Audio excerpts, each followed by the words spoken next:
தமிழை சுவாசித்துக் கொண்டிருக்கும் அனைவருக்கும் வணக்கம்.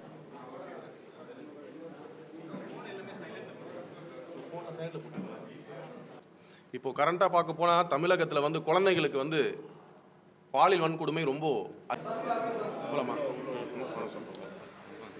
எங்களுடைய காக்ரோச் ஜனதா பார்ட்டியுடைய அழைப்பு ஏற்று வந்த பத்திரிகைகள் அனைவரும் முதல்ல என்னுடைய நெஞ்சார்ந்த நன்றிகளை தெரிவிக்கிறோம்.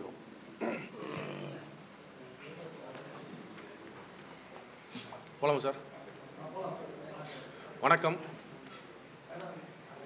இன்று நம் தமிழகத்தில் புதிதாக தொடங்கப்பட்ட தமிழ்நாடு காக்ரோச் ஜனதா கட்சியினுடைய கட்சி கொடி மற்றும் கொள்கைகள் விளக்க கூட்டத்திற்கு வருகை தந்திருக்க உங்கள் அனைவரையும் வருக வணக்கத்துடன் வரவேற்கிறேன்.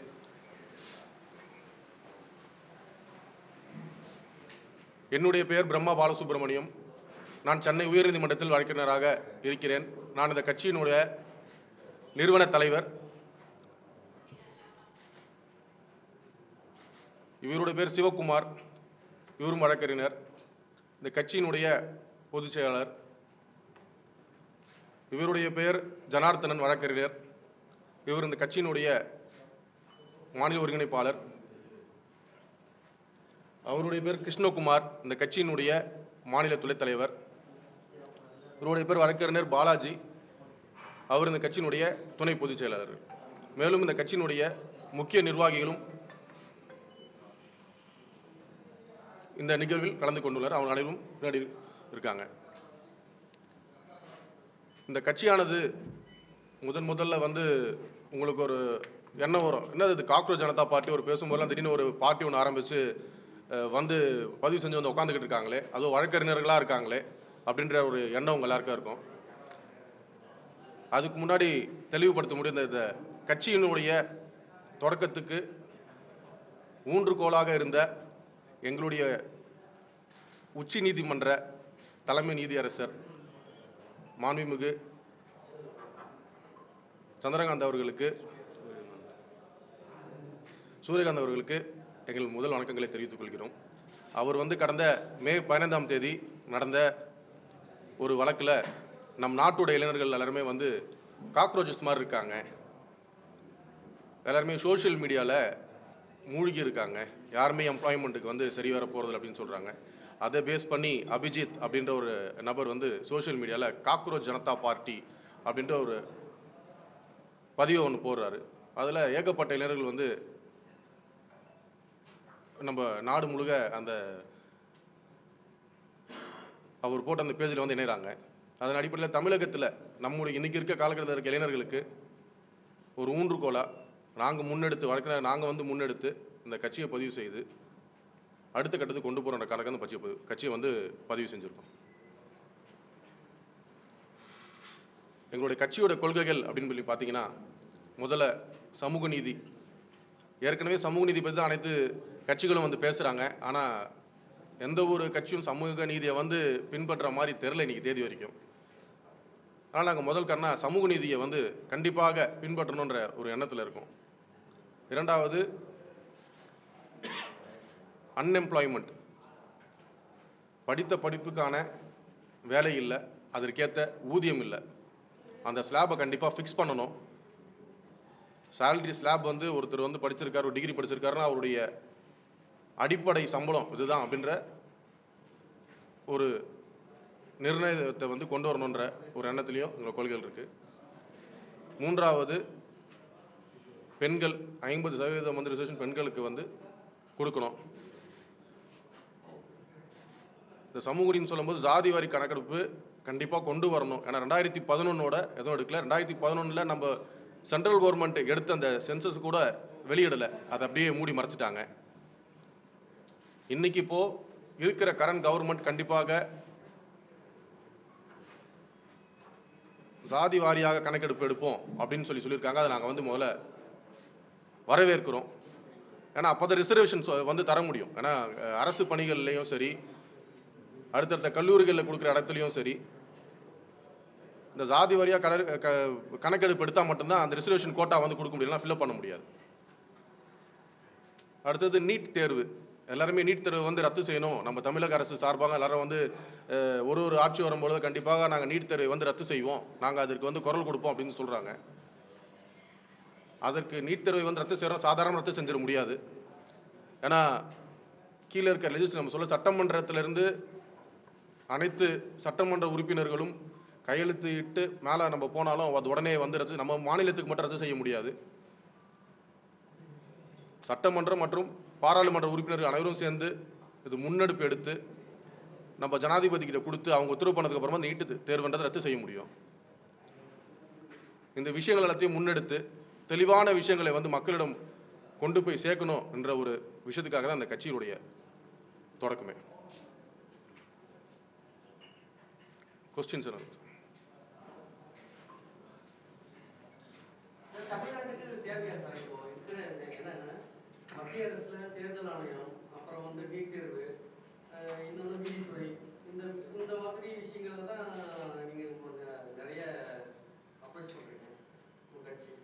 அப்படின்னு தமிழ்நாட்டில் வந்து அதுக்கேற்று தான் எல்லா கட்சியும் நிறைய கட்சிகள் இருக்கு. இது தமிழ்நாட்டுக்கு இப்போ கற்பான்பூச்சி ஜனதா கட்சின்ற இது தேவையா? கண்டிப்பாக சார். ஏன்னா நிறைய கட்சிகள் வந்து ஏற்கனவே முன்னாள் இருந்த கட்சிகளும் சரி எல்லாரும் வந்து வாக்குறுதிகளாக இருக்குதே தவிர்த்து யாரும் நிறைவேற்றலை.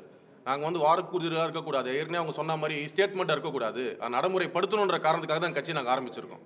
அதெல்லாமல் நீங்கள் பார்த்தாலே தெரியும், இந்த கட்சியில் சார்ந்த எல்லாமே இளைஞர்கள் தான்.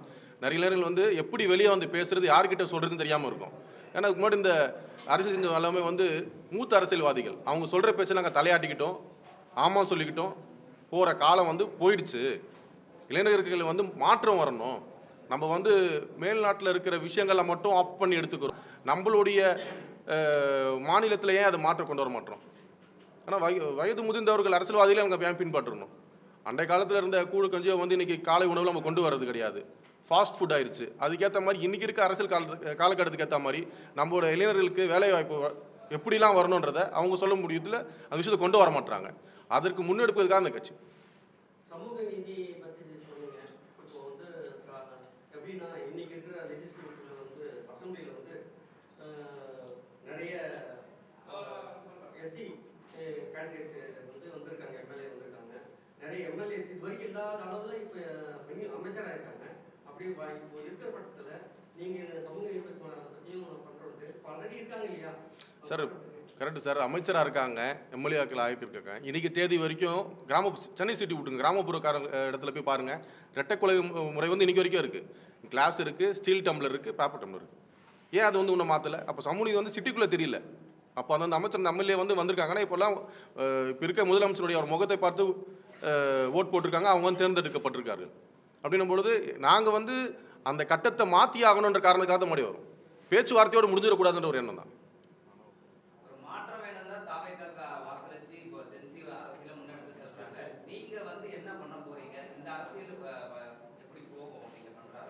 இப்போது இன்றைக்கி இருக்க தாவேக அரசு ஆரம்ப காலகட்டத்தில் இளைஞர்களுக்கான மட்டும் இது ஒரு கட்சி, எந்த ஒரு பிரச்சனைகள் எது இருந்தாலும் பிற கட்சியிலேருந்து நாங்கள் சேர்க்க மாட்டோம், கொள்ள மாட்டோம், எந்த ஊழல்களை வந்து ஒழிப்போன்ற எண்ணத்தில் இருந்தாங்க. இன்றைக்கி அந்த கட்சியில் இருக்க உறுப்பினர்களே கொஞ்சம் வந்து அவங்களுக்கே வந்து திருப்தி இல்லை, அதிருப்தி இருக்காங்க. ஏன்னா நம்ம பிற கட்சியும் சேர்க்க மாட்டோம், ஏன்னா பிற கட்சியில் ஊழல் செஞ்சவங்க திருப்பி இந்த கட்சியில் வரும்பொழுது இந்த கட்சியில் இருக்கவங்க என்ன பண்ணுவாங்க? அவங்க வர போஸ்டிங்ஸ் எல்லாமே இருக்குது, பெரிய ஒரு போஸ்ட் வந்து வந்தவங்க அவங்களாம் மாறுதில்லை. அதெல்லாத்தையும் மாற்றத்துக்கு கொண்டு வரது பண்ணுறதுக்காக நாங்கள் இருக்கோம்.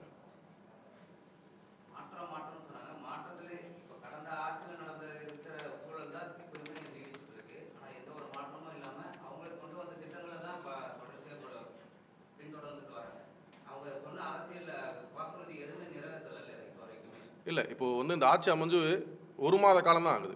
குறிப்பிட்டு சொல்ல போனால் ஒருத்தர் எல்கேஜிக்கு போன உடனே இவர் வந்து சர்ஜரி பண்ணுவாரா, நீங்கள் டாக்டர் ஆகணும்னு சொல்லி டாக்டர் ஆகிட்டாரா, ஒரு எல்கேஜி சேர்த்துன்னு சொல்ல முடியாது இல்லையா? இப்போ அவங்களை கேள்வி கேட்க எதிர்கட்சின்னு ஒன்று இருக்கணும், அந்த எதிர்கட்சியே வந்து இருக்கக்கூடாதுன்ற நிலைமையாக தான் வந்து இந்நாள் முதல்வர் வந்து சொல்லிக்கிட்டு வராரு. யாராவது ஒருத்தர் வந்து இந்த கேள்வி கேட்கணும். கேள்வி கேட்கறது எல்லாமே வந்து நாங்கள் ஏற்கனவே இந்த முதிர்ந்த அரசியல் நிறுவனங்களுக்கு வந்து குடும்ப கட்சிகள் இருக்குது, இவங்களாம் வந்து பேசுகிறாங்கன்னு சொல்லும் பொழுது யார் இந்த கேள்வியை கொண்டு வருவா? யாருக்கு மக்களுக்கிட்ட இருக்க குழப்பத்தை வந்து தீர்ப்பா? நாங்கள் வந்துட்டோம், புது அரசு வந்து புதுசாக நாங்கள் வந்துட்டோம், உங்களுக்கு எல்லாத்தையும் வந்து மாற்றம் கொண்டு வரும் செஞ்சிடும் சொல்கிற அந்த வாக்குறுதிகளை யார் பின்பற்றி வந்து பார்க்கறது? யாராவது ஒருத்தர் கேட்கணும்ல, கேள்வி கேட்டு அந்த இடத்த வந்து அவங்க பண்ணாங்களான்னு சொல்லி சொல்லணும்ல, அந்த இடத்துல நாங்கள் இருப்பதுக்கு அப்புறமா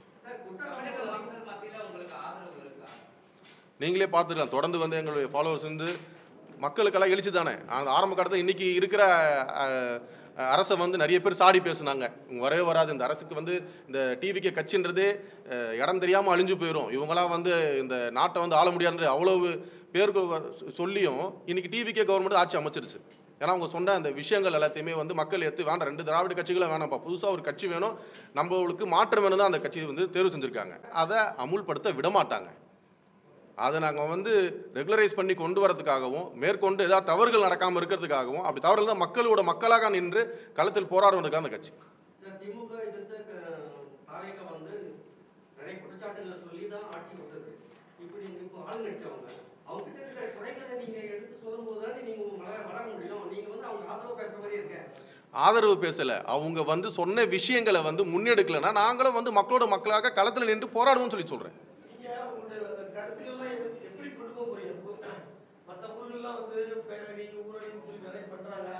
பொதுமக்கள் மத்தியில் நிறைய அவேர்னஸ் ஏற்படுத்திருக்காங்க. நீங்க எந்த மாதிரி நடவடிக்கைகளை மேற்கொண்டு பொதுமக்கள் கிட்ட போய் நீங்க சேர போறீங்க? என்னென்ன மாதிரி நடவடிக்கைகளை எடுத்து சேர போறீங்க? நீங்க சொன்ன கருத்தெல்லாம் கருத்து எல்லா கட்சியிலுமே ஊழல் ஆளுநர்கள் இருக்காங்க, எல்லாரும் தான் அங்கே போய் சேர்றாங்க. அப்படி சேரும்போது அங்கே ஒரு ஸ்டாப் வரும், ஒரு கட்டாயம் கொடுப்போம். எப்படிமே ஊழல் பண்ணாதான் சொன்னா ஊழல் பண்ணுறது 2 ரெடி ஆகும். அப்போ அந்த இடத்த நீங்க உடைக்கணும்ன்றீங்க. அது உங்களுடைய கருத்தால வரவேண்டிய கருத்து. அந்த கருத்தை கொண்டு எப்படி கொண்டு நீங்க சேருவீங்க தமிழ்நாட்டில்? இப்போ ஒரு 3வது மனிதர், அதாவது ஒரு டிகிரி படித்தவர் நீதிமன்றத்துக்கு வந்து அணுகணும் அப்படின்னா ஒரு வழக்கறிஞர் மூலியமாக தான், ஒரு அட்வொகேட் மூலியமாக நீதிமன்றத்தை அணுக முடியும். நாங்கள் வழக்கறிஞராக இருக்கனால நீதிமன்றத்தின் மூலியமாக எந்த ஒரு விஷயம் நீதிமன்றத்தை நாங்கள் அணுகி வழக்கு தொடுத்து அந்த வழக்கு மூலியமாக மக்களுக்கு தெளிவாக தெரிய வச்சு அது மூலம் வெற்றி காணுவோம். சாலையில் இறங்கி ஆர்ப்பாட்டம் செய்கிறதும் போராட்டம் செய்கிறதும் அமைதி வழியில் வந்து பண்ணுறது, மக்களுக்கு இந்த குறைகள்லாம் இருக்குது, இந்த விஷயங்கள்லாம் தப்பு பண்ணியிருக்காங்கன்னு சொல்லி காட்டுறதுக்காக ஆர்ப்பாட்டங்கள் போராட்டங்கள். அதுக்கு அடுத்த கட்டமானது நீதிமன்றங்கள் இருக்குது. காவல் நிலையத்தில் புகார் தரணும், நீதிமன்றத்தில் வழக்கு தொடுக்கணும். ஆர்ப்பாட்டம் மட்டும் பண்ணாலே வந்து அரசு செவி சாய்ச்சு அந்த விஷயங்களை மாற்றிடுமா? நீதிமன்றத்துடைய உத்தரவுப்படி தானே வந்து அரசு செவி சாய்க்க முடியும். ஒரு நம்பர் ஆஃப் பீப்புள் வந்து ரோட்டில் நிற்கிறாங்க சொல்லிட்டாங்கன்னும் போது அரசு ஐயோ மக்கள் வந்து ரோட்டில் வந்து போராடிட்டாங்கன்னும் போது அந்த விஷயத்தை அந்த நேரத்துக்கு நிப்பாட்டுவாங்க. அதை எப்படி மாற்றுவாங்க? நீதிமன்றத்து மூலிமா அன்றைக்கி நீதிமன்றம் உத்தரவு படிச்சு அந்த விஷயத்தை அரசு பண்ணி தானே ஆகணும்.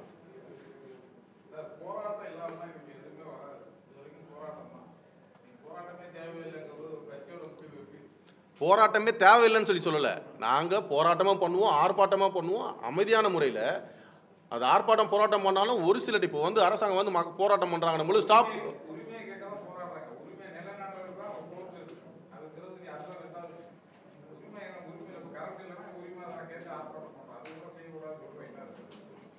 ஆர்ப்பாட்டம் நாங்கள் வந்து செய்ய மாட்டோம்னு சொல்லலையே, மக்களோடாக நின்று களத்தில் போராடுவோன்னு சொல்கிறேன்.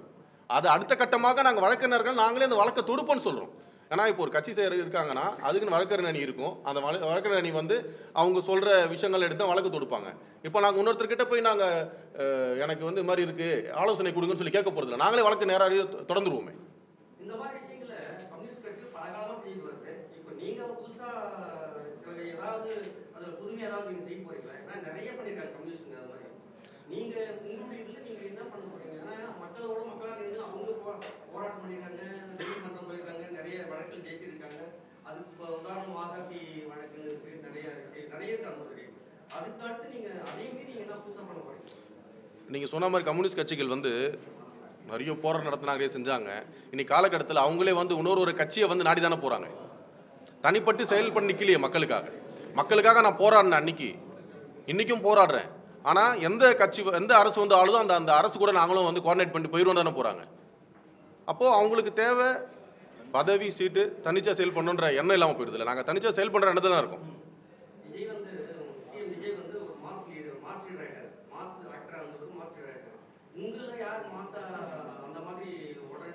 ஒரே ஒரு 2 வருஷத்துல ஆட்சி வர அளவுக்கு உங்களால் எப்படி வர முடியுமா, இதை மாற்ற முடியுமா அப்படின்றது கேள்வி நிறைய இருக்கு எங்களுக்குள்ள. ஆனால் வரணுன்றது அவங்க நீங்கள், ஆனால் எங்களுக்கு கேள்வி இருக்கு, அதுக்கு என்ன பதில்? எடுத்த உடனே இப்போது நீங்கள் கேட்ட மாதிரி இந்நாள் முதல்வர் வந்து ஒரு நடிகர், அவர் மாதம் தெரிஞ்சா நீங்களே சொல்கிறீங்க.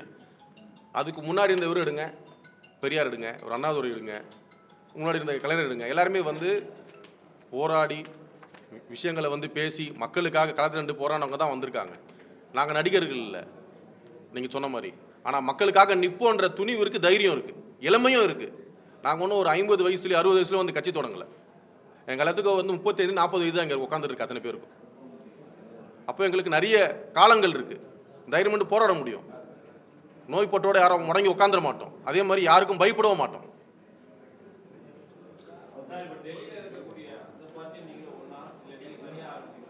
இல்லை சேம், அதாவது அங்கே இருக்க டெல்லியில் இருக்க அந்த சிஜேபின்ற பார்ட்டி வந்து ரெஜிஸ்ட்ரேஷன் பண்ணாமல் அவங்க வந்து தொடர்ந்து ப்ரொடெஸ்ட் பண்ணுறாங்க. நம்ம தமிழகத்தில் இந்த கட்சியை வந்து ரெஜிஸ்டர் பண்ணி இப்போ அவங்க எடுத்துக்கொண்டு போகிற முன்ன குறிப்பு என்னென்னா, நீட் வினாத்தாளை வந்து கசிய விட்டுட்டாங்க. அதனால் மத்திய அமைச்சர் தர்மேந்திர பிரதானை வந்து பதவி விலக செய்யணும்னு சொல்லிட்டு அந்தந்த மாநிலத்தில் பண்ணுறாங்க. சென்னையில் வரல, ஆனால் டெல்லி 2ஆம் தேதி முடிச்சதுக்கு அப்புறமா சென்னைக்கு வர்றதுக்காக அபிஜித் வந்து சொல்லியிருக்காங்க. நம்மளும் அதே தான் வந்து சொல்கிறோம். இப்போ நீட்டுன்னு சொல்லி பார்க்கும்பொழுது குழந்தைங்களை வந்து நீட் எக்ஸாம் எழுதும் பொழுது அவங்கள வந்து ஃபிசிக்கல் அப்யூஸை சொல்லப்போனால் ஒருத்தர் ரைட்ஸ் ட்ரெஸ் போட்டு போகிறது, கையை கிழிக்கிறது, தலைமுடி அவுத்து பார்க்குறது, கம்பல் அவுக்குறது, இதெல்லாம் வந்து பண்ணக்கூடாது. கான்ஸ்டியூஷன் தெளிவாக இருக்குது. எக்ஸாமினேஷன்ஸ் வந்து நீட்டுக்கு மட்டும் இது பண்ணுறாங்க. எவ்வளோ வந்து அரசு தரப்பு எக்ஸாமினேஷன்ஸ் இருக்குது, யூபிஎஸ் இருக்குது, டிஎன்பிசிஸ் இருக்குது, அதனால ஏன் அந்த மாதிரி பண்ண மாட்டாங்க? இது யாரோ ஒருத்தர் கேள்வி கேட்டிருக்காங்களா? குழந்தைகள் தானே, பிலோ 18 இயர்ஸ் இருக்கவங்க எல்லாத்துக்கும் வந்து உடல் ரீதியாக கை வைக்கக்கூடாது. நான் வந்து இல்லை பொம்பளை பிள்ளைங்களை வந்து நாங்கள் பொம்பளை பிள்ளை போலீஸ் வச்சு தான் உமன் போலீஸ் வச்சு தான் செக்அப் பண்ணி அனுப்புகிறோம். எதுக்கு நீங்கள் செக்அப் பண்ணுறீங்க? அது வந்து பக்கா அபியூஸ் இல்லையா? இது யாராவது ஒருத்தர் சொல்லியிருப்பாங்களா இது வரைக்கும்? வினாத்தாள்களை வந்து வெளியிட்டாங்க, அதனால வந்து மத்திய அமைச்சரை பதவி விலகணும்னு சொல்லி தான் எங்களுடைய ஆர்ப்பாட்டம். அப்போ வினாத்தாள் வெளியே வருதுன்னா இந்த வாட்டி வந்து தெரிய வந்துச்சு. இப்போ வந்து என்ன பண்ணுறாங்க, நம்மளுடைய ஏர்ஃபோர்ஸ் உடைய ஹெலிகாப்டர்களில் போய் இறங்குது, அங்கேருந்து சாலை மார்க்கமாக கொஸ்டின் பேப்பர் வினாத்தாக்கெல்லாம் கொண்டு போகிறாங்க. ஆனால் இந்த விஷயங்களை இதுக்கு முன்னாடி அவங்களுக்கு தேவை நபர்களுக்கு வினாத்தாள்களை வெளியிடுறது அவங்க நபர் தானே உள்ளே வருவாங்க. வினாத்தாள் வெளியிட்ட ஒரு குற்றம் செஞ்சவர் ஜாமீனில் வெளியே வந்திருக்காரு. அவர் எக்ஸாம் எழுதுக்கு மறுபடியும் எக்ஸாம் எழுதுக்கு அவர் அலோவ் பண்ணுறாங்க. இது சரியான விஷயமா? இதுக்கான விஷயங்களை நீங்கள் இதே கையில் எடுத்து நீங்கள் பெரியாமல் பண்ணலாம் இல்லையா? அதுதான் தொடர்ந்து ஆர்ப்பாட்டம் பண்ணிட்டு இருக்கோம். இப்போ நீங்கள் இந்த கேள்வி நீங்கள் முன்வைக்கிறீங்க, கேள்வி முன்வைக்கிறவங்க யாரும் ஆர்ப்பாட்டம் பண்ண முடியல. எங்களை மலையில தான் ஆர்ப்பாட்டம் பண்ணணும். நாங்கள் தானே அந்த வெளியே சொல்லி காமிக்கணும். இப்போ நாங்கள் வந்து ஆர்ப்பாட்டம் பண்ணால் அந்த விஷயம் வந்து தெரியுது. நீட்டு என்ன விஷயம், ஒரு ஃபிசிக்கல் அபியூஸ்ன்ற விஷயம் நீங்கள் யாரும் யோசிச்சிருக்க மாட்டீங்க. ஒரு குழந்தைங்களை வந்து ஃபுல்லாக வந்து அவங்க செக் பண்ணி வைக்கிறது எந்த விதத்தில் வந்து ஏற்றுக்க முடியும்? இது யாராவது பேசியிருக்காங்களா? எங்களால் முடியும் நாங்கள் பேசுகிறோம். ஏன்னா அங்கே கோர்ட்டில் பார்க்குறோம். அது வந்து போக்சோ கீழே அந்த வழக்கு பதிவு பண்ணணும். ஒரு புகார் ஒன்று கொடுத்தா எப்படி வந்து ஃபிசிக்கலாக வந்து ஒரு குழந்தைய செக் பண்ணுவீங்க? வடக்கில் ஒருத்தர் வந்து வினாத்தாளை வெளியிட்டு பண்ணுறாரு. எப்படி ஒரு வினாத்தாள் போச்சு? யார் மூலியமாக போயிருக்கும்? கவர்மெண்ட் ஒரு கான்ஃபிடென்ஷியலாக ஒரு எக்ஸாம் நடத்துது, அந்த வினாத்தாள் எப்படி வெளியே போயிருக்கும்? அப்போ அரசாங்கத்தில் இருக்கிற நபர் தானே போயிருக்கும். இந்த நபர் ஒரு மாணவரை வந்து இவர் தான் வினாத்தாளை வெளியிட்டார், அவர் தான் வந்து புகைப்படம் கொடுத்தாருன்னா இவங்க சொல்லாமே செஞ்சுருப்பாங்க. பேக்கப் இருக்கணும்ல யாராவது. ஆமாம், மத்திய அமைச்சர் வந்து பதவி விலக போய் போராட்டம் பண்றாங்க. இங்க வந்து தமிழ்நாட்டு சார்பில் நீங்க அந்த மாதிரி கோரிக்கை வச்சு ஏதாவது ஆர்ப்பாட்டம் போராட்டம் அதுக்கு வழக்கே நீங்க போடலாமே சொல்லிங்களே. மத்திய அமைச்சர் வந்து பதவி விலகணும் ஒரு ரிட்டையர்மெண்ட் சொல்லலாமே. உங்க எப்படி அந்த மாதிரி ஏதாவது ஐடியாஸ் ஏதாவது? இல்லை, நம்ம ஆர்ப்பாட்டன்றது கூடிய வரல தமிழகத்தில் நடக்க போகுது. நம்ம இந்த கட்சியை வந்து பதிவு செஞ்சுருக்கோம். கூடிய வரல நடக்க போகிற ஆர்ப்பாட்டத்தில் இந்த பேரில் வந்து நடக்கும். அது மட்டும் இல்லாமல் ஏற்கனவே ஆர்டிஐ வந்து போட்டிருக்கோம். எந்தெந்த மாநிலத்திற்கு எவ்வளோ கொஸ்டின் பேப்பர்ஸ் போயிருக்கு, அந்த அதிகாரிகள்லாம் யார், எந்த வகையில் மோட் போயிருக்கு. ஏன்னா அப்போ தானே உங்களுக்கு வந்து குற்றத்தை கண்டுபிடிக்க முடியும். நம்ம சாதாரணமாக அந்த எடுத்த உடனே வழக்கப்பட முடியல. ஆர்டிஐயில் டீட்டெயில்ஸ் வரணும். ஆர்டிஐயில் விஷயங்கள் வந்ததுக்கப்புறமா இந்த அதிகாரி இந்த இடத்துல நடந்திருக்கு, இவர் அந்த டைமில் வந்து டியூட்டி பார்த்துருந்தார், யார் சீலை ஓப்பன் பண்ணதெல்லாம் எப்படி எங்களுக்கு தகவல் தெரியும்? போய் கேட்டோன்னு கொடுத்துருவாங்களா? தகவல் எடுத்த அப்புறம் தான் நான் வழக்கு பதிவு பண்ண முடியும். அதுக்கேற்ற ஆர்டிஐ போட்டுருக்கு, அந்த வழக்கு அப்புறம் வந்து பேசுகிறேன். பண்ணுறீங்க சார்? என்ன ஷார்ட்?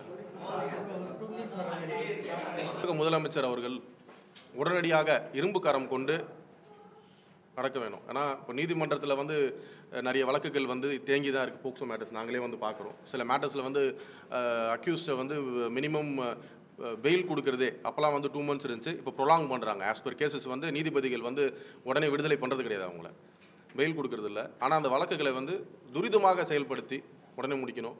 அதை குற்றத்தில் ஈடுபட்ட நபர்களுக்கு கடுமையான தண்டனையை வந்து பெற்றுத்தர வழிவகுக்க தமிழக அரசு சார்பாக தமிழக முதல்வர் அவர்களுக்கு வந்து முன்னெடுக்கணும். இது மட்டும் இல்லாமல் ஆவண கொலைகள், இந்த கொலைகளை வந்து கட்டுப்படுத்துறதுக்கும் அந்த கொலைகளை வந்து செய்கிறவங்களுக்கு கடுமையான தண்டனை வந்து பெற்றுத்தரப்படியும் தணிக்கை குழு அமைச்சு பெற்றுத்தரும்படி தமிழக முதல்வரிடம் வேண்டுகோள் வைக்கிறோம் இந்த கட்சி சார்பாக.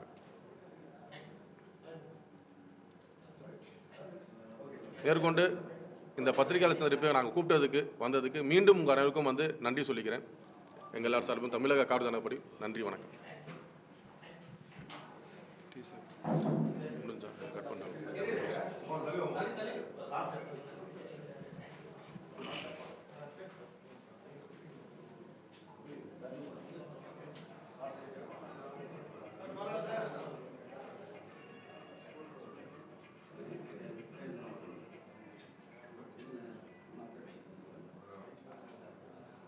அது அப்படியே